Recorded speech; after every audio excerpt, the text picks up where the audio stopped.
lantern fitted so precisely in the inkwell, it could only be deliberate. Before you ask, I've put the lantern in the inkwell. See? It fits. Why? Because it was cut to fit. Why? Because sneaky old Captain Ketch made it that way. Why? What is with all the questions? 'Cause I'm interested. Why? 'Cause I have the insatiable curiosity of the young. Why? All right. Truce. The lantern cast a strong light over the desktop. The light cast a shadow of the cross. And the shadow fell precisely over a small, unnamed island shaped like a skull.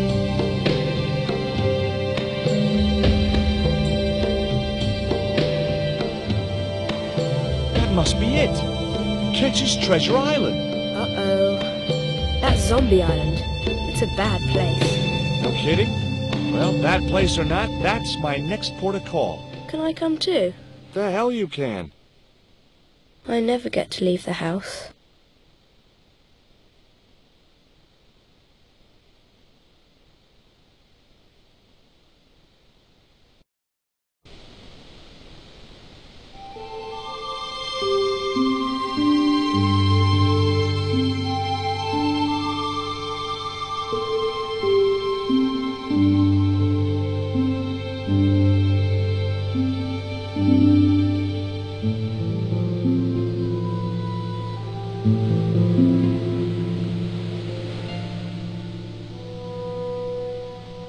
Would you take me to, Zombie Island? In this weather?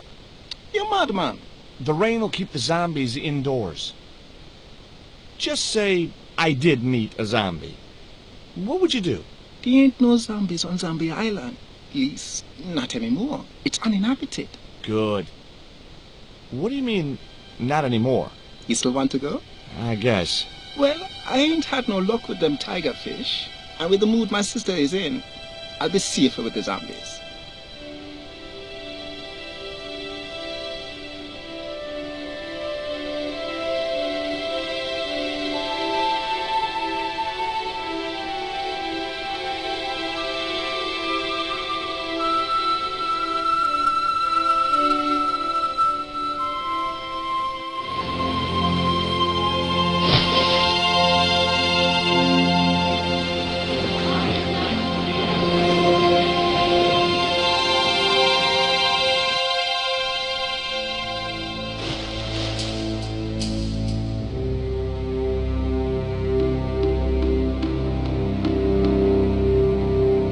So, this was Zombie Island. Somehow I'd been expecting something more sinister. Come on, Rio. Let's find that treasure. No, thanks. I'm staying right here. Oh, come on. You said yourself there's no zombies left. Yeah, but that was while there was a big pile of seawater between me and this place. All me have now is this little bit between the boat and the shore, and I'm hanging on to it. The cliff was steep, too steep to climb without handholds. And I couldn't find any. The outcrop was about the only feature on the cliff face.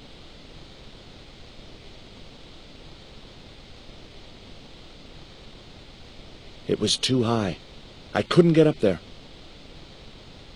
Rio's boat was strewn with fishing nets and tackle.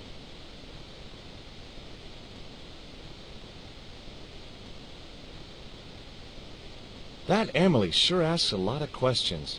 Rest it, man. This whole Emily business just isn't funny. Look, we're obviously at cross purposes here. I'm talking about Emily Ketch. Yeah, and so am I. She was my friend. Her aunts hated it, but we did move together, you know. She used to be real keen at hide and seek. It could take hours to find her.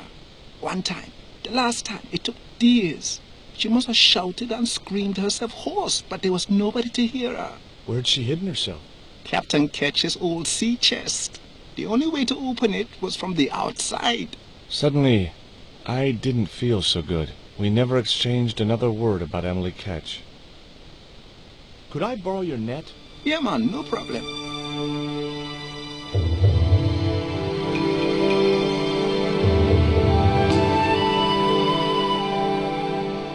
You planning on catching some fish? Nope. I'm after a big rock.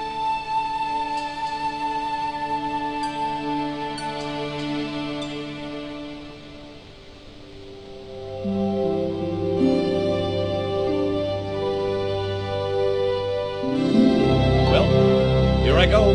Wish me luck, Rio. Good luck, George. Watch out for the walking dead.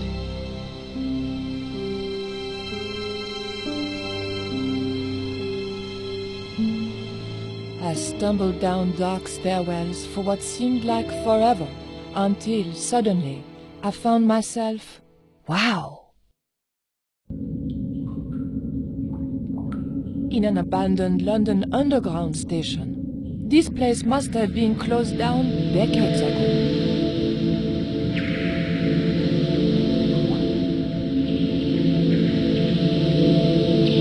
It was an old map of the London Underground. It looked just like the modern one. A latch lock stopped me getting into the cupboard. The poster was advertising a play I'd never heard of. The date on the poster was before I was born.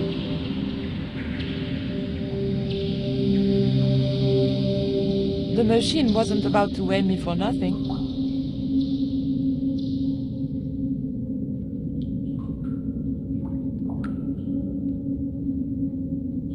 It might have been a nice souvenir if it hadn't been torn and dirty. It was an old ticket machine. A sign read, "Tickets 3D." The machine looked like it had sold its last ticket a long time ago. The machine needed to be fed a coin before it would operate. 1D only was embossed below the coin slot. Something protruded slightly from the slot. The slot was much too thin for my fingers. The blade was too thick for the narrow slot.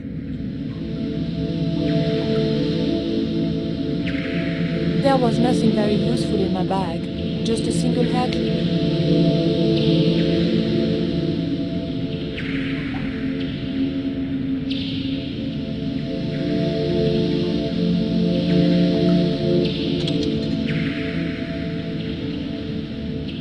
I pushed the hair clip into the slot and whatever was stuck there disappeared into the machine.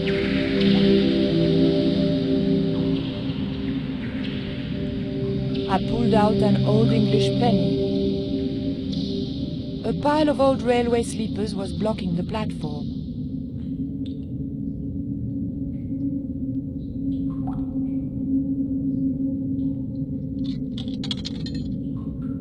An ancient bar of chocolate dropped into the tray at the bottom of the machine. And as a special bonus, the penny dropped through to the reject bucket.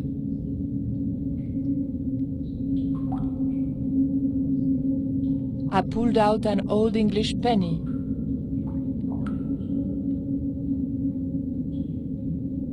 I took the ancient bar of chocolate.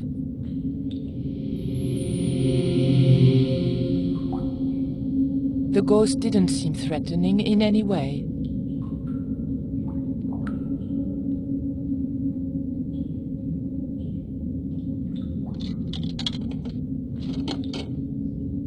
I put the old penny into the slot, the needle twitched rustily and the machine spat out a card.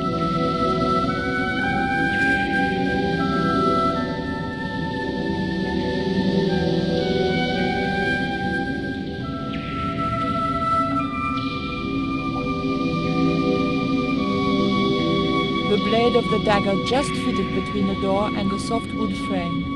The door gave slightly and then held firm. My fingers were too big to reach into the tiny crack. A small crack had appeared where the dagger had pried the door from its frame. Through the crack, I could just make out the latch which stopped the door from opening.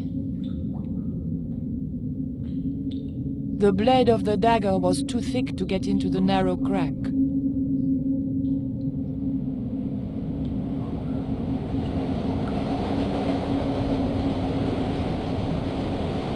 The weight was in imperial units.